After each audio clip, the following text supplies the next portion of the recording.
All right. It says, Hi, Kimmy. "Hi, how are you?" I'm good. How are you today? Good. Especially So, since we're back to talk about something fun, like really fun. really fun. Yeah. We're going to tell ghost stories. In the spirit of Since it's, Halloween. yes, it's super close to Halloween. So we thought we'd talk about ghost stories. That's fun. Yeah, We have a few. we do. So who wants to go first? Well, since you have a little gremlin over your shoulder.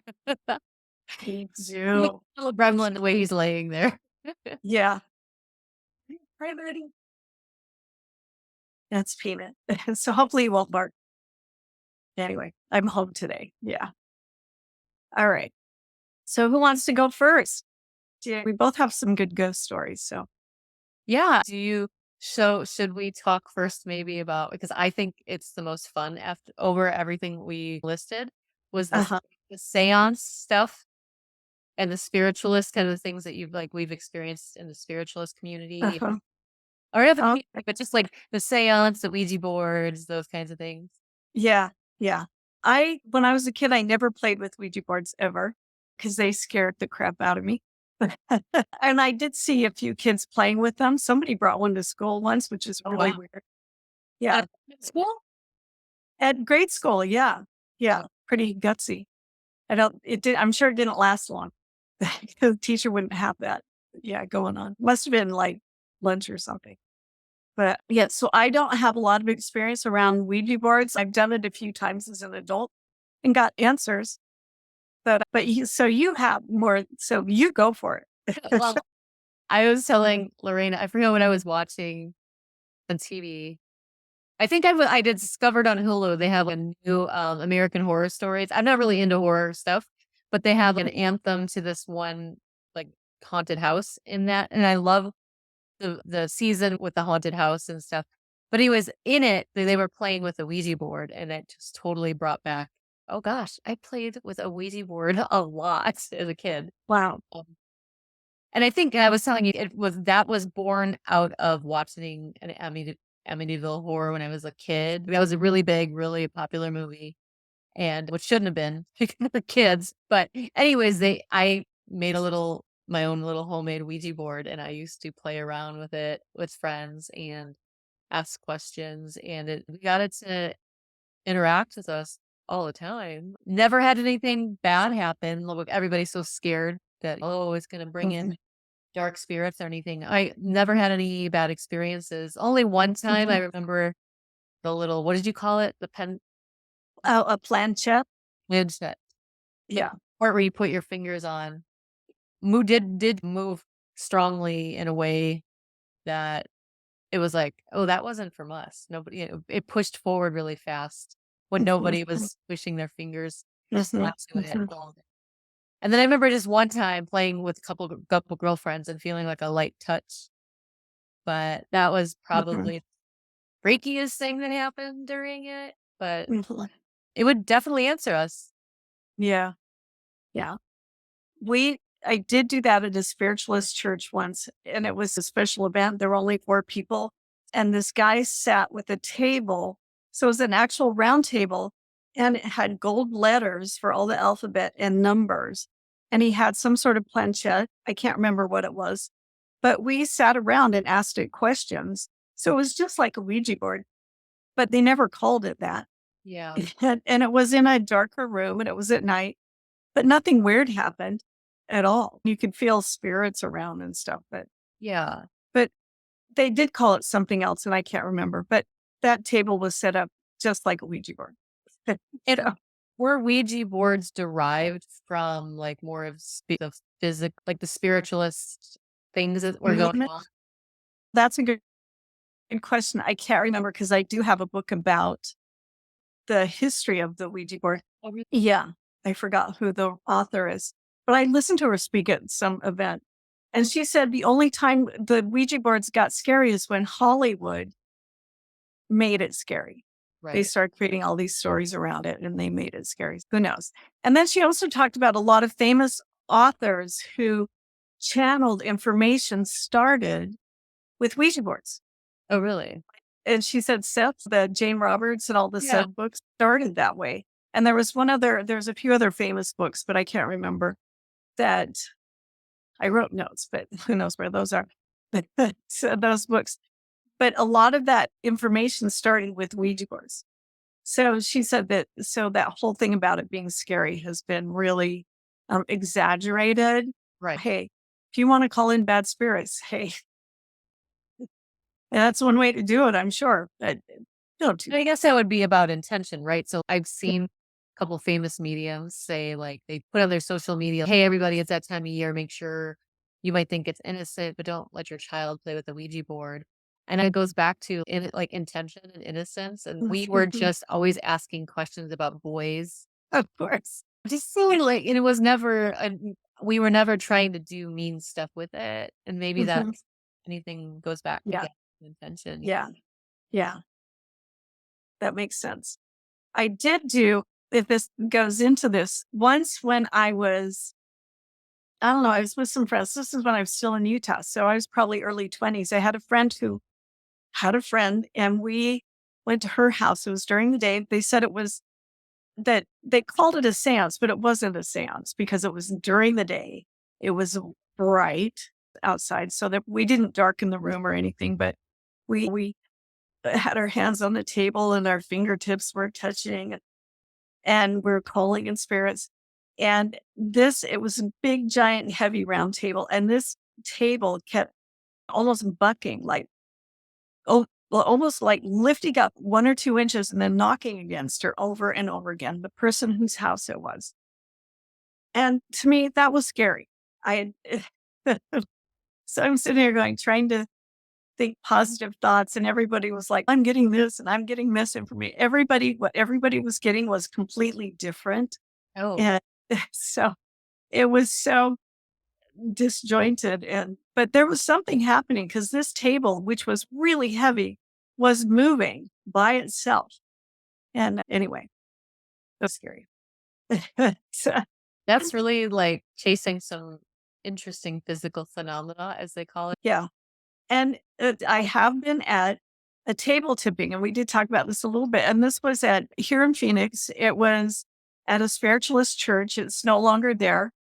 But Janet, the reverend there, somehow I got invited because I had never been to that church before.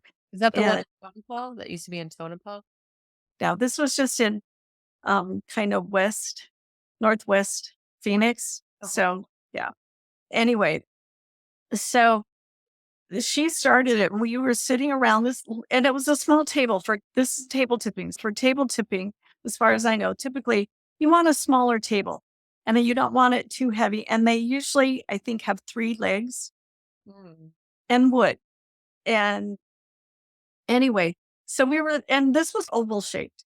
And so I think it started out with 4 of us with our fingertips on the table. And I can't remember how they started it. What I do remember is this table, and this is a pretty large room. This table moved all by itself. Like at some point, we were chasing after the table, like we were trying to keep our fingertips on the table. It was moving so much. Oh, wow. Yeah, it was pretty wild. But I kept thinking, so why are we doing this? Why are we doing this? Yes, we're chasing around a table and it's moving all by itself. And at some point it settled down. So we would ask it questions, but you could only answer yes or no. And I can't remember, I think we were asking if it was my brother Marlon, because I felt like he was there. Is Marlon here? And if it moved once, it was yes, or moved twice, it was a no, something like that. But I don't know. I think you can get clear information just sitting there. But the reason why they do that, and this is a spiritualist church thing where it's evidence there's something on the other side. Right. Anyway, it was pretty interesting experience. That table moved all over the place. And I know some people did learn how to actually do table tipping, but I never did because It's I'm like so it's, if you think about it, it is in a way like almost like a Ouija board without the spelling, because it's the yeah, movement, fingers. It's probably, if it goes to the left, it's yes. If it goes to the right, it's probably that kind of yeah, something organization like that. for gathering information. But Yeah. It's pretty wild. Yeah. Is it if you really think about it, is it any different than using a pendulum in a way, like, to swing it left or right for answers? And I guess the pendulum, you're only using it by yourself. You're not, Yeah. like, group energy. Uh-huh. You can change group energy with the pendulum. I know I've Yeah. see, that's Yeah. when my skeptic brain comes in. I never really got into is it SRT, that kind of? Oh, SRT, yeah. Yeah. Which is spiritual response therapy for people who don't know SRT. Um, and I've taught pendulum classes. Okay. And so in teaching the class, you can actually feel like the energy shifting in the room just by, and it's not a big class, like 8 people or something, or 10, 12, I don't know. And you can literally feel the energy shifting and a bunch of people are in the room. So it does work. It works. You're shifting energy. And you're Okay. doing it with the pendulum, And it's, feeling yep, the yep. I guess it's not really like a ghost story, but it's just I was just I like to talk about that, but it's really interesting because I didn't realize you could do that with pendulum work. Oh, yeah. It's really interesting what you can do. I've done a lot of pendulum work.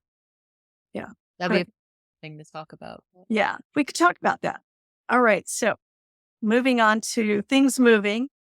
And, and what, oh, yeah. And we did talk a little bit about this if you want, because I studied a lot in mediumship. And I did recently do a workshop with a famous physical medium. Now, physical mediums are the mediums who physical stuff happens, but there's manifestations like upwards, which is things fall into the room out of the air. There now you need a dark room for that. It has to be totally dark in the room, and that's where ectoplasm comes in and all this stuff. And the things shift and change. But it does need to be completely dark. But what's funny is you can start seeing things in that complete darkness. Um, and but nothing in this workshop. She didn't do physical mediumship because there was no room in that house for that to take place. Okay. No completely dark room. But anyway, it was interesting because she did do some trance work, some deep trance work. But I didn't see anything really weird or funky. There was some really heavy energy though in the room. But if you investigate something called the skull reports or the skull experiments, SCOLE, and there's some books about it, there's some YouTube videos about it. It's really interesting. These guys was 4 people, but then they did start traveling. They sat in seance in a completely dark room for 2 years, twice a week. And at some point, physical phenomenon started happening. Now, 2 of these people were highly developed mediums. Yeah. Anyway, things started appearing like balls of light. Things were imprinted on film in a black room, film like old fashioned film Okay. in a case, sealed. Things started imprinting on the film. So Okay. when they developed it, there was stuff, or when they pulled it out, I'm sorry, when they pulled it out, there was stuff on there. You Was could it see, actual was it, like, abstract or was it actual no, faces? there were faces, there was writing, there were writing from different languages, Oh, some wow. poetry, just wild stuff. And some point, an ET started showing up. Oh my god. This, yeah, ET with a blue face. I believe Um, it. these balls of light flying through the air and then through people, like entered their bodies and then came out other parts of their bodies, and healings took place when that happened. It's worth looking at if you want to see physical phenomenon. It's pretty bizarre. Anyways, just fun stuff. I wonder if I always think about the connections of it makes me think of the connection of the dark room retreat, the dark room healing, how you can go into that, and that's almost like a Mhm. psychedelic experience. I don't know if you've heard of that. Oh, sure. Where you go into just total blackness. For, Yeah. like, days though, like 3 to 5 days. Yeah. Yeah.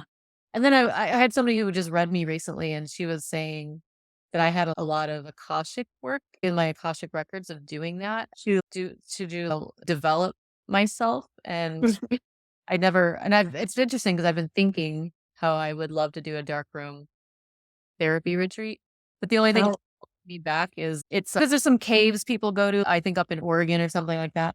And I was like, oh my gosh, there's one thing that like I wouldn't do it is because I'm terrified of like spiders in the dark. Spiders, yeah, It's like I'm in sure. a cave and I associate caves and spiders and I'm like, that's yeah.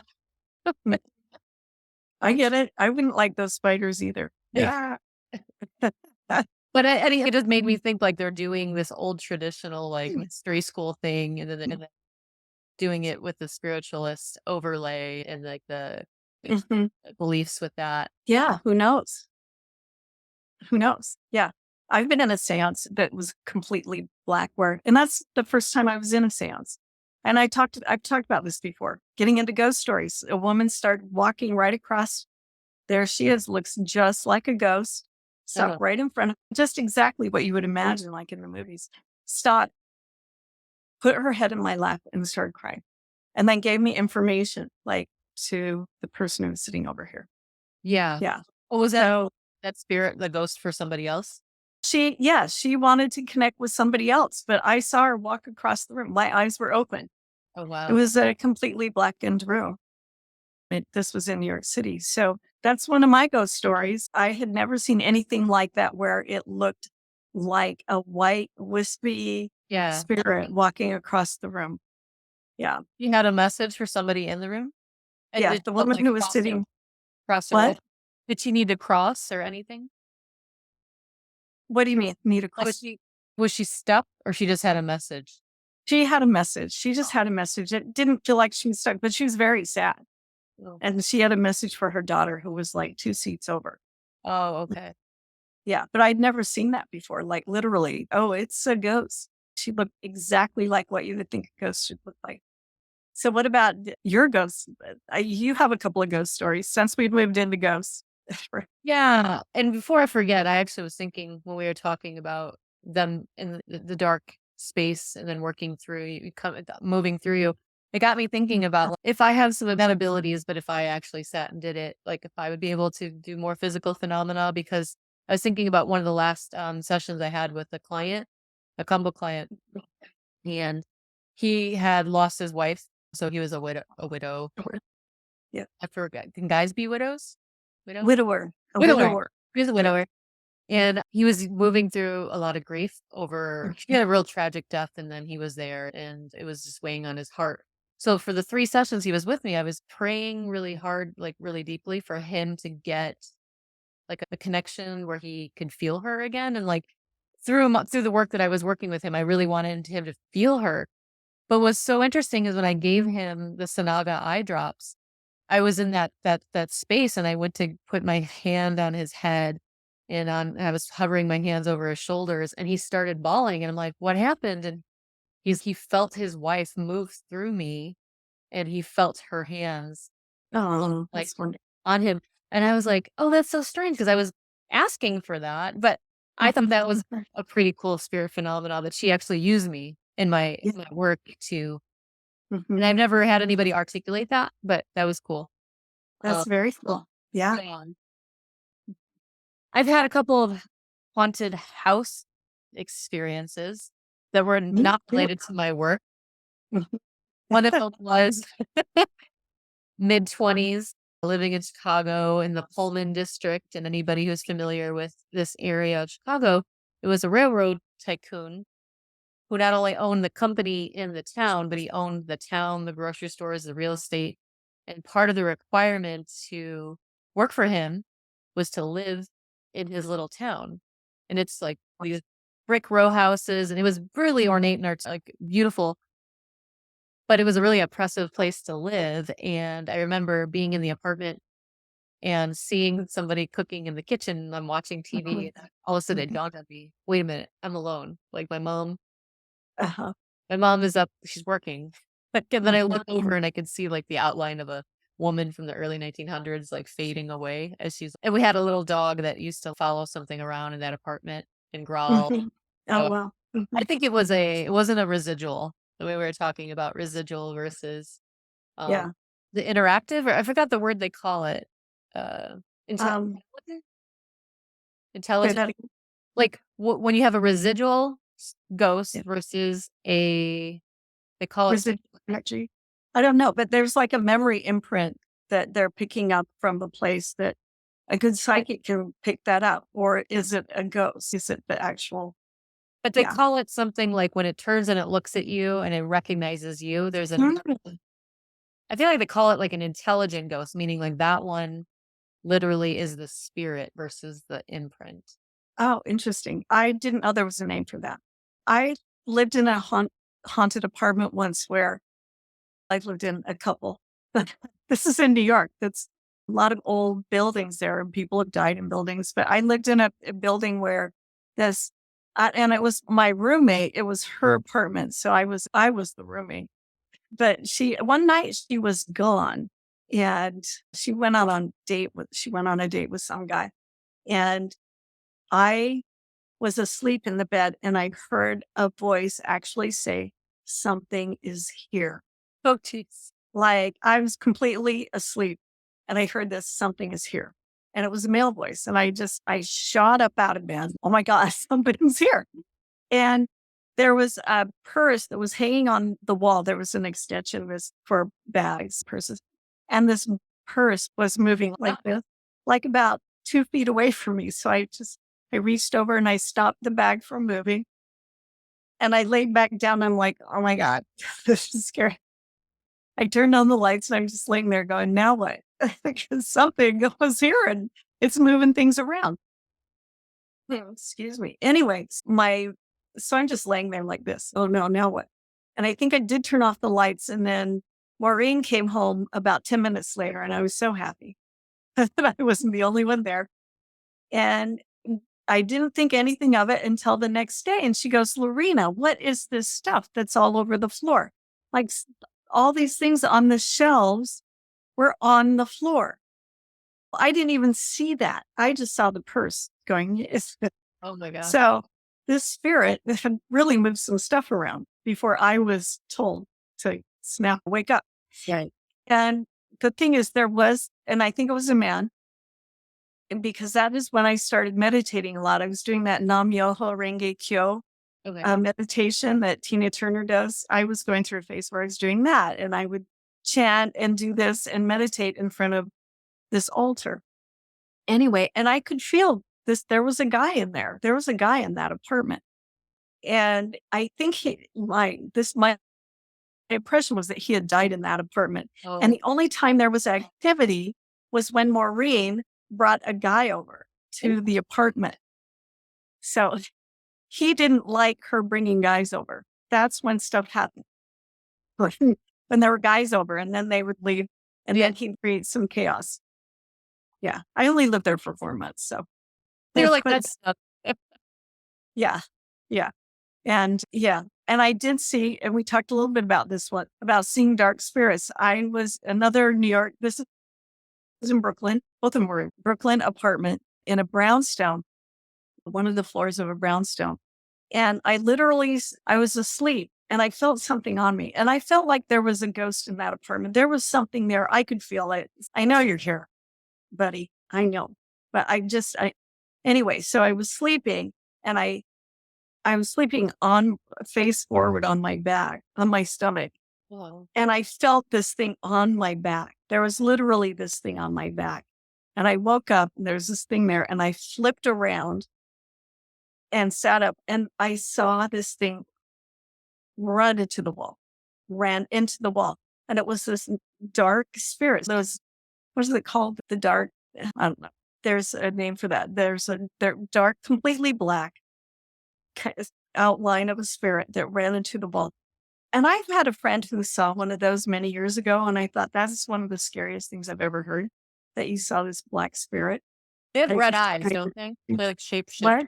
I think I've seen this before too. It has like red eyes too. I didn't see red eyes, but he was running away. So, yeah. I think the Native Anyway, Americans talk about them. yeah. Anyway, it just pissed me off. I was like, I'm gonna swear. Just like, "You motherfucker, get the fuck out of here. You cannot do that to me. Get the fuck out." I was like, "Oh no, you do not belong here and you cannot do that." So it really surprised me that I wasn't afraid. I went into fight mode. No.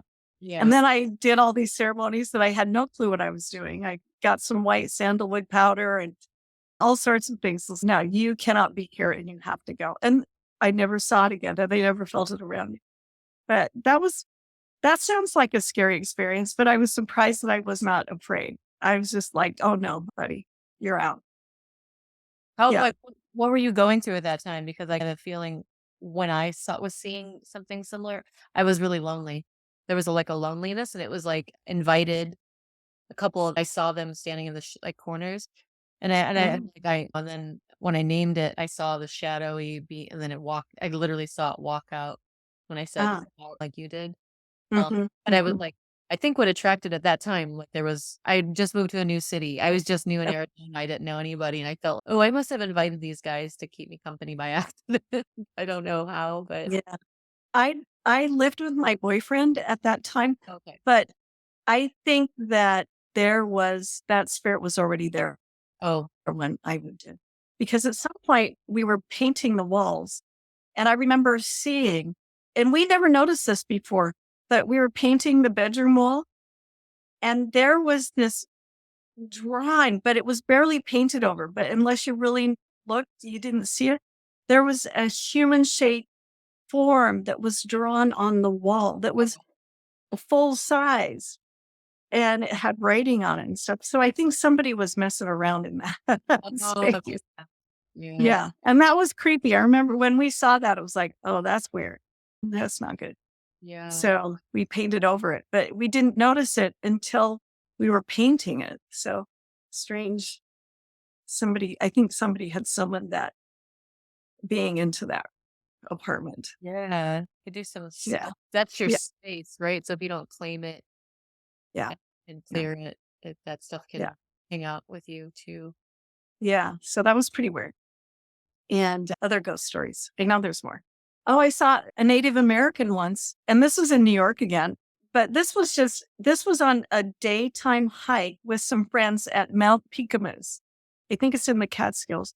We did this pretty long hike. In fact, we got to the car, it was dark. It was we didn't time it quite right. That's not good. Anyway, so on this hike, somewhere, I don't know, maybe halfway through the hike, kept seeing this Native American who was a man who was on a horse, like in the distance, but close enough to see it really well. And he was watching us, but he was in full, like old fashioned, like with that breast thing that I don't know what it's called, that has I don't know if what's across it. He did have some feathers on him, but it didn't have the full headdress thing. And he was on a horse and like a beautiful Appaloosa horse. And I saw him, I think at least 3 times, and he was following us. Every once in a while, I saw him and I didn't say anything, but I knew I saw him. He looked as real as you do sitting here, but you're on the screen. Well, you knew But like, he wasn't yeah, in this realm. Yeah. yeah, he looked like he was in this realm, but I knew that I was the only one who could see him. But he looked physical and the horse was physical. And I was like, he didn't try and communicate. He was just watching us. And I saw him like about 3 times. And I didn't tell anyone until we got home what I was seeing. Anyway, what I saw. Anyway, pretty interesting. Yeah. How about you? I think Any more? one of the last ones I had was when I was living in Denver. I'd bought a little brick row house. So it had a shared wall with the girl next door, but it was Mhm. 2 bedroom. The one bedroom was an addition. So it was newer. And that I had first slept in the bedroom that was part of the original 1890 or the 1894 that it was built. And I remember waking up in the middle of the night and looking at the end of the bed and seeing a little boy, like just his Mhm. nose, and he had a little bowl haircut, and just I opened my eyes and as real as you. And Mhm. he started to fade as I kept looking at him in disbelief until he Mhm. wasn't there. Mhm. But there was several times in that room where I would wake up and I heard someone laughing one time in the closet. I heard a man's voice, and then the light switch would just, in order to turn that light on, the switch had to move up. It wasn't like it could go on All by itself. twice. And I was like, okay, this is just my world. I'm just gonna sleep in the I'm gonna try and the back bedroom was a lot clearer because Uh, I think that spirit did not see that part of the house. uh-huh. Interesting. But when I was back there, the light switch would go on, and then I talked to my neighbor. It was another single girl, and she said she woke up in the middle of the night and saw a woman with a bonnet cooking in Oh, the wow. kitchen. Uh-huh. She was having experiences too with that same era that it was built in, and unrelated to everything, I remember going to a tea leaf reader Uh-huh. a couple years after owning that house and still owning the house, and he randomly started talking about the little boy that lived in that house, and I was like, "Oh, Uh, yeah, there's something going on in that house." He's like, "Yeah, he died there," and I was like, "That's really wow, how did he know that? How did he know that I mhm, saw that kid?" mhm. But Yeah. that was, like, physical phenomena. It's one thing if I see it, but when the, like, light switch stuff was going on, I'm like, "This is way too much for me. Mhm, I can't physical mhm. phenomena is too much for me." I Oh, yeah. I've been to my best friend's house in Tennessee. The stereo will turn on by itself randomly. And once I said to her when I was staying there, it's like, hey, the stereo turned on by itself. She's again. So randomly happens. But I went to a party once where this was in Salt Lake City. And so there's a lot of 20-year-olds there Yeah. early. There was so much physical phenomenon that happened in that house that it was crazy. The lights were flashing on and off by themselves. And I remember it's like, what is going on? So I looked outside to see if it was happening in anyone else's house. No, it was just specific to that house. This is an old house.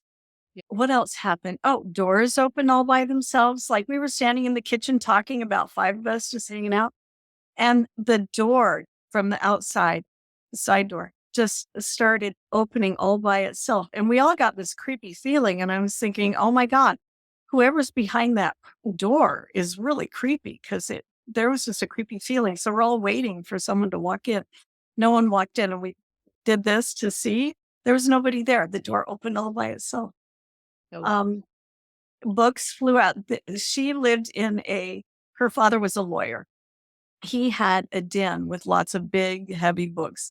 At some point, there was a bunch of us in this room in the den, just hanging out, talking, and a bunch of books flew out from the wall, just flew out. And these are big, heavy. This is not just a bookshelf. This is like a nailed in bookshelf. It's not lightweight. These books are heavy. They flew out. And what was weird was my sister Charlene was there. A bunch of books landed on top of her, and then she fell on me. oh my god. So it was like, what is going on? That was pretty wild. It was like there was electricity in the air that night that was just making things happen. It was crazy. That's why. And I was at her house once another time. Oh, it's to let you know Same we only house. have about a minute and a half left. Okay.